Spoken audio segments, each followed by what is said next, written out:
എടാ degree prelims പരീക്ഷ May 1-ാം തീയതിയാണ്. ജൂലൈ 31 എഴുതിയിട്ട് ഓഗസ്റ്റ് 1 അടുത്ത വരും. അതെ അതെ, അതൊരു തമാശയാണ്. അപ്പോൾ അങ്ങനെ ഒന്നും വരുത്തരുതേ തമ്പുരാനെന്ന് പ്രാർത്ഥിക്കുക. ഡിഗ്രി ലെവല് മെയിൻസ് പരീക്ഷ ഓഗസ്റ്റ് 1-ന്. സാധാരണ ഇവിടെ വേറൊരു പ്രശ്നം കൂടെയുണ്ട്. അതായത് ഇന്ന് നമുക്ക് ഒരു എക്സ് എന്ന് പറയുന്ന ലെവലിൽ ഡോക്യുമെന്റ് കിട്ടിക്കഴിഞ്ഞാൽ നാളെ ഈ എക്സ് കിട്ടിയാൽ ഒരു പക്ഷെ മതിയാവില്ല, സംതൃപ്തി ഉണ്ടാവില്ല.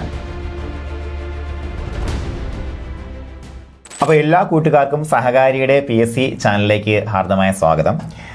നമ്മൾ ഇന്ന് 2026 പ്രധാനപ്പെട്ട പരീക്ഷകളുടെ തീയതികളും അതുപോലെ അതിൻ്റെ പ്രിലിംസിൻ്റെ തീയതി, മെയിൻസിൻ്റെ തീയതി, ഈ കാര്യങ്ങളെല്ലാം ഒന്ന് കൺസോൾഡേറ്റ് ചെയ്യാൻ വേണ്ടി ശ്രമിക്കുകയാണ്. നിങ്ങളെല്ലാവരും ടെൻറ്റേറ്റീവ് കലണ്ടർ എന്ന് പറഞ്ഞ സംഭവം കണ്ടു കാണുമെന്ന് വിചാരിക്കുന്നു. എന്തായാലും മാർച്ച് വരെയുള്ള കൺഫർമേഷൻ നിലവിൽ വന്നു കഴിഞ്ഞു. അത് കഴിഞ്ഞ് ഏപ്രിൽ കഴിഞ്ഞിട്ടുള്ള സംഗതികളാണ് നമുക്കിന്ന് ഉള്ളത്. ഓക്കെ മിസ്സേ, നമുക്ക് ഏറ്റവും കൂടുതൽ ആൾക്കാർ നമുക്ക് ചോദിക്കുന്ന ഒരു സംഭവമാണ് ഈ പ്രിലിംസിൻ്റെ ഡേറ്റ്. അപ്പോൾ നമ്മുടെ ഏതൊക്കെയാണ് കമ്പനി ബോർഡിന്റെ ഡിഗ്രി ലെവൽ പ്രിലിംസിന്റെ ഡേറ്റ്? കഴിഞ്ഞ പ്രാവശ്യം നമുക്ക് മൊത്തം എത്ര ലെവലായിട്ടാണ് നടന്നത്? കഴിഞ്ഞ പ്രാവശ്യം ഏകദേശം ഒരു 5 പ്രിലിംസ് ഒക്കെ ഉണ്ടായിരുന്നു, ഘട്ടം ഘട്ടമായിട്ട് നടത്തി. ഓക്കെ, അപ്പോൾ നമുക്ക് പ്രിലിംസുകൾ സ്റ്റാർട്ട് ചെയ്യുന്നത് മെയ്, ജൂൺ, ജൂലൈ ഈ 3 മാസങ്ങളിലായിട്ട് ഡിഗ്രി ലെവലിന്റെ പ്രിലിമിനറി പരീക്ഷകൾ നടക്കുമെന്നാണ് പറയുന്നത്. അതിൽ ഒന്നാമതായിട്ട് SBCID എടുത്തു കൊടുത്തിട്ടുണ്ട്. അതിനോടൊപ്പം തന്നെ എക്സൈസ് ഇൻസ്പെക്ടർ, അതേപോലെ എല്ലാ പരീക്ഷകളും. അപ്പോൾ അതെല്ലാം ഒരു കോമൺ ആയിട്ടുള്ള എക്സാമിനേഷൻ തന്നെയായിരിക്കും. SI സബ് ഇൻസ്പെക്ടർ ട്രെയിനി, അതുപോലെ ജൂനിയർ അസിസ്റ്റന്റ്, നമ്മുടെ കമ്പനി ബോർഡ് അസിസ്റ്റന്റ് അടക്കമുള്ള എല്ലാ പരീക്ഷകളും മെയ് തൊട്ട് ജൂലൈ വരെയുള്ള തീയതികളിലാണ് നടക്കാൻ ഉദ്ദേശിക്കുന്നത്. അപ്പോൾ നമ്മൾ ഏറ്റവും ആദ്യം മെയ് 1-ന് നമ്മുടെ പരീക്ഷ സ്റ്റാർട്ട് ചെയ്യും എന്ന് നമ്മൾ ചിന്തിക്കണം, അല്ലേ? മെയ് 1-ാം തീയതി നമ്മുടെ പ്രിലിംസ്. ചിലരിങ്ങനെ പ്രാർത്ഥിക്കും, ദൈവമേ എനിക്ക് ആദ്യഘട്ടമായിരിക്കല്ലേ, ആദ്യഘട്ടമായിരിക്കല്ലേ, ഞാൻ പഠിച്ചു തീർന്നില്ലേ. അല്ലല്ല, നിങ്ങൾ ആദ്യം നിങ്ങളെ മെയ് 1-ന് നിങ്ങളുടെ പ്രിലിംസ് പരീക്ഷ വരുന്നു എന്നുള്ള ഒരൊറ്റ കോൺഫിഡൻസ് അപ്പോഴും വരുന്നേ നല്ലത്. കാരണം ഒന്ന് ആലോചിക്കണം, ജൂലൈ വരെ പ്രിലിംസാ, ഓഗസ്റ്റ് തൊട്ട് മെയിൻസാ. അതെ അതെ, അപ്പോൾ ആദ്യം വരട്ടെ. അത് ആ 1-ാം തീയതി ടാർഗറ്റ് ഡേറ്റ് വെച്ച് പഠിക്കാം, അതിനകത്ത് ഒരു കുറവും വിചാരിക്കരുത് കേട്ടോ. ഓക്കെ, അപ്പോൾ നമ്മുടെ ഡിഗ്രി ലെവലിന്റെ ഒരു എക്സാക്ട് ഡേറ്റ് മെയ് 1 തന്നെ നിങ്ങൾ മനസ്സിൽ ഉറപ്പിക്കുക. എക്സാക്ട് കൃത്യമായ ഡേറ്റ്, അതിനകത്ത് ഒരു സംശയം വേണ്ട, അങ്ങനെ ഉറപ്പിക്കുക. കാരണം അത് നിങ്ങൾക്ക് ഒരുപാട് ലിവറേജ് തരും, മനസ്സിലായില്ലേ? ഒരിക്കലും നമ്മൾ മനസ്സിൽ നമ്മളായിട്ട് എക്സ്ക്യൂസ് കൊടുത്ത് മനസ്സിനെ നമ്മളെ മടിയന്മാരാക്കരുത്. അപ്പോൾ ഡിഗ്രി ലെവൽ പ്രിലിംസ് പരീക്ഷ മെയ് 1-ാം തീയതി ആണെന്ന് മനസ്സിനെ പറഞ്ഞ് വിശ്വസിപ്പിക്കുക. അത് നിങ്ങൾ ഒരുപാട് ഹെൽപ്പ് ചെയ്യും. ചില കള്ളങ്ങൾ നമുക്ക് കൊടുക്കണം, നമുക്ക് മുന്നേറാൻ പറ്റും. അതെ, അപ്പോൾ അങ്ങനെയാണ് നമ്മുടെ ഡിഗ്രി ലെവലിൻ്റെ വന്നിരിക്കുന്നത്. ഇനി അതുപോലെ അപ്പോൾ ഇതിൻ്റെ മെയിൻസ് എന്ന് പറയുമ്പോഴത്തേക്കും നമുക്ക് കൃത്യമായിട്ട് പറഞ്ഞാൽ ഓഗസ്റ്റിനും ഒക്ടോബറിനും ഇടയിലാണ് ഇത് ഈ പറഞ്ഞ ഡിഗ്രി ലെവലിൻ്റെ എല്ലാം മെയിൻസ് പരീക്ഷ നടക്കുന്നത്. അപ്പോൾ നമ്മൾ നേരത്തെ പറഞ്ഞാൽ മെയ് 1-ന് വന്നാലും നമുക്ക് ഓഗസ്റ്റ് 1-ന് അടുത്ത പരീക്ഷ.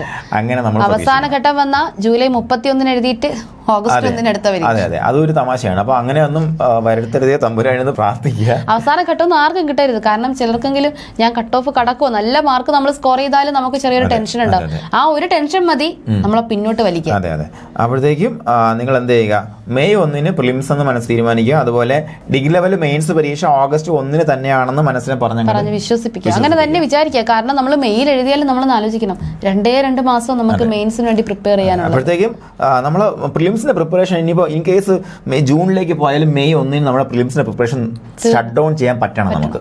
നമ്മൾ പിന്നെ അങ്ങോട്ട് നമ്മൾ പഠിക്കുന്ന എല്ലാം മെയിൻസിന് വേണ്ടിയിട്ടാണ്. നിങ്ങൾ ഏത് ടോപ്പിക്ക് മെയിൻസ് എടുക്കാൻ ഉദ്ദേശിക്കുന്നു അതിനുള്ള വെയിറ്റേജും കൂടെ പിന്നുള്ള സമയത്ത് ഉൾപ്പെടുത്താൻ വേണ്ടി ഇപ്പോഴേ നമ്മൾ പ്രീ പ്ലാൻ ചെയ്തിരിക്കണം. അപ്പോൾ അതാണ് ഡിഗ്രി ലെവൽ പരീക്ഷയെക്കുറിച്ച് ഇപ്പോൾ പറയാനുള്ളത്. ഇനി SSLC ലെവൽ, 10th ലെവൽ എടുക്കുമ്പോഴത്തേക്ക് നമ്മുടെ LGS വേരിയസ് കമ്പനി ബോർഡാണ്. അപ്പോൾ പ്രിലിംസിൻ്റെ ഡേറ്റ് വന്നേക്കുന്നത് ജൂലൈ, ആഗസ്റ്റ്, സെപ്റ്റംബർ. ഇങ്ങനെ ഓടി നടന്ന് പരീക്ഷ എഴുതാം എല്ലാവർക്കും. അപ്പൊ എല്ലാരും ഇപ്പൊ എനിക്കിപ്പോഴും ഓർമ്മയുണ്ട്, കഴിഞ്ഞ പ്രിലിംസ് ഒക്കെ എഴുതാൻ സമയത്തെ എനിക്ക് ആറ്റിങ്ങലാണ് വെച്ചിട്ടാണ് എനിക്ക് എല്ലാ പരീക്ഷയും വരുന്നത്. എല്ലാ ആഴ്ചയും ഞാൻ ഒരേ സ്കൂളിൽ തന്നെ ഇങ്ങനെ പൊയ്ക്കൊണ്ടിരിക്കുന്നു. എല്ലാ ആഴ്ചയും ആ സ്കൂളിൽ തന്നെ ഇങ്ങനെ പോകുന്നു, തിരിച്ചു വരുന്നു, രസമായിരുന്നു. ഓക്കെ, അപ്പൊ നമുക്ക് ജൂലൈ, സെപ്റ്റംബർ, ഇതിന്റെ മെയിൻസ് ഒക്ടോബർ, നവംബർ, ഡിസംബർ കാലയളവിൽ. അപ്പൊ ഇവിടെയും നമുക്ക് നേരത്തെ പറഞ്ഞ റൂൾ നമുക്ക് അപ്ലൈ ചെയ്യാം. ജൂലൈ 1-നാണ് എൻ്റെ LGSന്റെ പ്രിലിംസ് പരീക്ഷ. അതുപോലെ ഒക്ടോബർ 1-നാണ് എൻ്റെ LGSന്റെ മെയിൻസ് പരീക്ഷ. ഈ ഒരു തോട്ട് പ്രോസസ്സിലായിരിക്കണം നിങ്ങൾ LGSന് വേണ്ടി അല്ലെങ്കിൽ 10th ലെവലിന് വേണ്ടി പഠിക്കാൻ പോകുന്ന എല്ലാ കുട്ടികളും ചെയ്യേണ്ടത്. അതുപോലെ LD ക്ലർക്ക് നമുക്ക് കേരള ബെവ്കോയും ഇതേ ഡേറ്റ് പീരീഡിലാണ് ഇട്ടിരിക്കുന്നത്, പ്രിലിംസ് മെയിൻസ് ഇട്ടേക്കുന്നത്. അതായത് നമ്മൾ എല്ലാവരും ഒന്ന് മൈൻഡിൽ വെക്കേണ്ട ഒരു കാര്യം, ഒക്ടോബറോട് കൂടി നിങ്ങൾ പഠിത്തം നിർത്തുക എന്ന് നിങ്ങളുടെ മനസ്സിനെ ഒന്ന് പറഞ്ഞ് സുഖിപ്പിക്കുക. അത് കഴിഞ്ഞ് പിന്നെ നിങ്ങൾക്ക് ഓപ്പർച്യൂണിറ്റി ഇല്ല. എങ്ങനെയുണ്ട്? അത് കഴിഞ്ഞില്ല. PSC പൂട്ടിനല്ല, നിങ്ങൾ വേറെ വല്ല പരിപാടിക്ക് അല്ലെങ്കിൽ വല്ല കൂലിപ്പണിക്കുക എന്തെങ്കിലും മിക്കവാറും 2026 അവസാനം എന്ന് പറയുമ്പോഴത്തേക്കും വലിയ പ്രശ്നങ്ങൾ വരും. ഞാൻ നേരത്തെ കഴിഞ്ഞ പ്രാവശ്യം പറയണ എയുടെ ഒരു കടന്നുകയറ്റം, എടാ എയുടെ കടന്നുകയറ്റം എന്ന് പറയുമ്പോഴത്തേക്കും എന്താ നിങ്ങൾ ഇപ്പൊ അന്വേഷിച്ച് നോക്കുക. ഫസ്റ്റ് ഈ ആദ്യത്തെ പാദത്തിലെ കണക്കുകൾ ഇപ്പൊ പുറത്തു വരും. അപ്പോഴത്തേക്കും എത്ര പേർക്ക് ജോലി നഷ്ടപ്പെട്ടു, പുതുതായിട്ട് എത്ര പേര് നമ്മുടെ മേഖലയിൽ തള്ളാൻ വരുന്നു എന്നുള്ള കാര്യം വ്യക്തമായിട്ട് എനിക്കിപ്പോ പറഞ്ഞപ്പോ ഓർമ്മ വന്നത്, നമ്മുടെ ഈ റെയിൽ വൺ ആപ്പ് ഉണ്ടല്ലോ, റെയിൽവേയിൽ നമ്മളൊരു യാത്രയുമായി ബന്ധപ്പെടുത്തി നമുക്ക് എല്ലാം ആ ഒരൊറ്റ ആപ്ലിക്കേഷൻ വഴി കിട്ടും. നമുക്ക് ടിക്കറ്റ് വരെ നമുക്ക് എടുക്കാം. അപ്പൊ ഈ ടിക്കറ്റ് കൗണ്ടറിൽ ക്യൂ ഇല്ല, കൗണ്ടറിൽ നിൽക്കാൻ ഇനി ആളും വേണ്ട, അവരെ എക്സ്ട്രാ ഡ്യൂട്ടി കൊടുക്കും. അവിടെ ഒരു ഓട്ടോമാറ്റഡ് ആയിട്ടുള്ള സ്ക്രീൻ മാത്രം മതി. നമ്മൾ ചെല്ലുമ്പോഴത്തേക്ക് നമുക്ക് എന്തെങ്കിലും ഡൗട്ട് ഉണ്ടെങ്കിൽ ക്ലിക്ക് ചെയ്ത് നോക്കാൻ പറ്റിയ സ്ക്രീൻ മാത്രം മതി. സുഖം. അപ്പൊ അതൊരു എക്സാമ്പിൾ ആണ് ഇനി അങ്ങോട്ട് പോകുമ്പോൾ. ഒരുപാട് എക്സാമ്പിൾസ് ആണ്. അതുപോലെ കണ്ടക്ടർമാരില്ലാത്ത ബസ്സുകളുടെ തന്നെ വരാൻ പോവാണ്. അത് കൊള്ളാം. കണ്ടക്ടർമാരുടെ ആവശ്യമില്ല, നമുക്ക് ഒരു കാർഡ് ഉണ്ടെങ്കിൽ കാർഡ് സ്വൈപ്പ് ചെയ്തിട്ട് നമുക്ക് നമ്മൾ ഈ കേരളാമയിലൊക്കെ കാണുന്നില്ല, അവരിങ്ങനെ സ്വൈപ്പ് ചെയ്താ കയറി പോകുന്നത് ബസ്സിൽ. അപ്പോൾ നമ്മൾ ഈ പറഞ്ഞ പോലെ നമ്മുടെ മേഖലയിലോട്ടും സർക്കാർ മേഖലയിലോട്ടും ഇതൊക്കെ വരും, താമസം എടുക്കും. അതിനു മുന്നേ നമ്മുടെ ലൈഫ് സുരക്ഷിതമാക്കുക. സാർ, നമ്മുടെ കഴിഞ്ഞ വീഡിയോയിൽ കമന്റ് കുറെ വന്നിട്ടുണ്ട്. കുറെ പേരുടെ ഫോൺ അലമാരയ്ക്കുള്ളിൽ പൂട്ടി വെച്ചേക്കാണ്. സാർ അടുത്ത ട്രിക്ക് കൊടുക്കാന്ന് പറഞ്ഞിട്ടുണ്ട്. ഓക്കെ, അപ്പോൾ നിങ്ങൾ കുറെ പേര് ഇതിനകത്ത് കൃത്യമായിട്ട് കമന്റ് ചെയ്തിട്ടുണ്ട്. നിങ്ങൾ ഫോൺ പൂട്ടി വെച്ചു, 1 മണിക്കൂർ വർക്ക് ചെയ്തു, എത്ര തവണ നമ്മുടെ മനസ്സ് നിങ്ങളെ ഈ ഒരു കാര്യം ഓർമ്മിപ്പിച്ചു, നമുക്ക് വളരെ ലൈഫിൽ ഇമ്പോർട്ടൻ്റ് ആയിട്ടുള്ള ഒരു കാര്യം മിസ് ഔട്ട് ആകുന്നു എന്ന് ഓർമ്മിപ്പിച്ചു എന്നുള്ള കാര്യം നിങ്ങൾ താഴെ കമൻറ്റ് ചെയ്തിട്ടുണ്ട്. അപ്പോൾ അവർക്ക് വേണ്ടിയിട്ടുള്ള കണ്ടിന്യൂഷനാണ്. ഇത് എന്തുകൊണ്ടാണ് ഇങ്ങനെ സംഭവിക്കുന്നത് എന്നുള്ള കാര്യം നമുക്ക് മനസ്സിലാക്കാം. അപ്പോഴത്തേക്കും ഇത് നിങ്ങൾ ഫസ്റ്റ് ഓഫ് ഓൾ ഒരു പ്രോബ്ലം ഉണ്ടെന്നുണ്ടെങ്കിൽ നമുക്കത് ഐഡൻറ്റിഫൈ ചെയ്യാൻ പറ്റണം ഒരു പ്രോബ്ലം ഉണ്ടെന്ന്. ഇതിൻ്റെ ഒരു പ്രോബ്ലം അല്ലാന്ന് ചിന്തിക്കുന്ന ആൾക്കാർ ഒത്തിരി ഉണ്ടായിരിക്കും, അവരുടെ അടുത്തൊന്നും പറയാനില്ല. അവർക്ക് പ്രോബ്ലമേ ഇല്ല, നിങ്ങൾ മൈൻഡ് ചെയ്യേണ്ട കാര്യമില്ല. അപ്പോഴത്തേക്കും ഇതൊരു എന്തായാലും ഒരു പ്രോബ്ലം ഉണ്ടെന്ന് നമുക്ക് തിരിച്ചറിഞ്ഞു കഴിഞ്ഞാൽ will have A solution also. So എന്താണ് സൊല്യൂഷനിലേക്ക് പോകുമ്പോൾ എന്താണ് പ്രോബ്ലം എന്ന് നമുക്ക് മനസ്സിലാക്കാം. നമ്മുടെ ലൈഫിൽ നമുക്ക് ഏറ്റവും കൂടുതൽ അല്ലെങ്കിൽ പറഞ്ഞ നമ്മുടെ ലൈഫിലുള്ള എല്ലാ അഡിക്ഷൻസും റിലേറ്റ് ചെയ്തിരിക്കുന്ന ഒരു ന്യൂറോ കെമിക്കലുണ്ട്. അതിൻ്റെ പേരാണ് ഡോപ്പമൈൻ എന്ന ന്യൂറോ കെമിക്കൽ. ഉദാഹരണം, നമ്മൾ പുക വലിക്കുന്ന ആൾക്കാരാണെന്നുണ്ടെങ്കിലും മദ്യപിക്കുന്ന ആൾക്കാരാണെന്നുണ്ടെങ്കിലും അല്ലെങ്കിൽ വേറെ ഏതെങ്കിലും തരത്തിലുള്ള സബ്സ്റ്റൻസ് അബ്യൂസ് ചെയ്യുന്ന ആൾക്കാരാണെന്നുണ്ടെങ്കിലും അതുപോലെ ഇങ്ങനെയുള്ള എല്ലാ പേർക്കും ഈ ഒരു സിറ്റുവേഷൻ ചെയ്യുന്ന സമയത്ത് കിട്ടുന്ന ഒരുപാട് വ്യത്യാസങ്ങളുണ്ട്, സൈക്കോട്രോപിക് ആയിട്ടുള്ള ഒരുപാട് കാര്യങ്ങളുണ്ട്. പക്ഷേ അതിനോടൊപ്പം നമുക്ക് ഡോപ്പമീൻ എന്ന് പറയുന്ന ന്യൂറോ കെമിക്കലും കൂടെ ഒരു ഹ്യൂജ് ലോഡ് റിലീസ് ആവുന്നുണ്ട്. അപ്പോൾ എന്താണ് ഈ ഡോപ്പമീൻ? നിങ്ങളിലുണ്ടോ? എല്ലാവരിലും ഉള്ള സാധനം തന്നെയാണ്. ഇത് എപ്പോഴൊക്കെ നമുക്ക് കിട്ടുന്നത്? നമ്മൾ രുചികരമായിട്ട് ഒരു ഭക്ഷണം കഴിക്കുമ്പോഴത്തേക്കും, അല്ലെങ്കിൽ നിങ്ങളിപ്പോൾ KFC ഒരു ദിവസം കഴിച്ചെന്ന് വെച്ചോ, ഒരു ദിവസം ഇപ്പോൾ വൈകുന്നേരം KFC കഴിച്ചു, അല്ലെങ്കിൽ വെമ്പായം വഴി പാസ് ചെയ്തപ്പോൾ മിസ്സും ഫാമിലി കയറി KFC കഴിച്ചു, പിറ്റേ ഒരു 10 മണിക്ക് അവിടെ അതുവഴി പാസ് ചെയ്യുമ്പോഴത്തേക്കും ഒന്ന് കയറിയാലോ ഒരു തോന്നൽ വരാറില്ലേ? വരാറുണ്ട്, എന്നെ സംബന്ധിച്ച് വരും. അപ്പോൾ ഇതെന്തുകൊണ്ടാണ്? ഡോപ്പമീൻ എന്ന ന്യൂറോ കെമിക്കലാണ് ഈ കാര്യം നമ്മളെ ഓർമ്മിപ്പിക്കുന്നത്. ഡോപ്പമീനാണ് നമ്മളെ കാശ് കളയുന്നല്ല മിസ്, ഇത് വലിയൊരു പ്രശ്നമാണ്, പറഞ്ഞുതരാം. അതുപോലെ നമുക്ക് വെള്ളം കുടിക്കുന്നു, അപ്പോഴത്തേക്കും നമുക്കൊരു ചെറിയ ഒരു ഫുൾനെസ് ഫീലിംഗ് കിട്ടത്തില്ലേ? അത് ഡോപ്പമീൻ കാരണമാണ്. എന്തിനാണ് ഈ ഡോപ്പമീൻ സിസ്റ്റം എന്ന് വെച്ച് കഴിഞ്ഞാൽ മനുഷ്യന്റെ സർവൈവലുമായിട്ട് ബന്ധപ്പെടുത്തിയാണ്. കാരണം നമ്മൾ ഈ പറഞ്ഞ 2 കാര്യങ്ങളും മനുഷ്യന് മുന്നോട്ട് പോകാൻ ആവശ്യമായിട്ടുള്ള കാര്യങ്ങളാണ്, ഭക്ഷണവും വെള്ളവും. ഇത് തലച്ചോറിനെ ഓർമ്മിപ്പിക്കാനും പിന്നെ ഓർമ്മിപ്പിക്കാനും ഈ കാര്യം ചെയ്യുന്നത് റിപ്പീറ്റ് ചെയ്ത് ഓട്ടോമേറ്റ് ചെയ്യാനും വേണ്ടിയിട്ട് ഒരു സന്തോഷം കൊടുക്കുന്ന ഒരു സിസ്റ്റം അവിടെ വെച്ചേക്കുകയാണ് ചെയ്യുന്നത്. ഇനി ഈ സന്തോഷം മാത്രം കിട്ടിയാൽ നമുക്ക് പ്രശ്നമൊന്നുമില്ല. സാധാരണ ഇവിടെ വേറൊരു പ്രശ്നം കൂടെയുണ്ട്. അതായത് ഇന്ന് നമുക്ക് ഒരു എക്സ് എന്ന് പറയുന്ന ലെവലിൽ ഡോപ്പമൈൻ കിട്ടിക്കഴിഞ്ഞാൽ നാളെ ഈ എക്സ് കിട്ടിയാൽ ഒരു പക്ഷെ മതിയാവില്ല, സംതൃപ്തി ഉണ്ടാവില്ല, കൂടുതൽ നമുക്ക് കിട്ടേണ്ടതായിട്ട് വരും.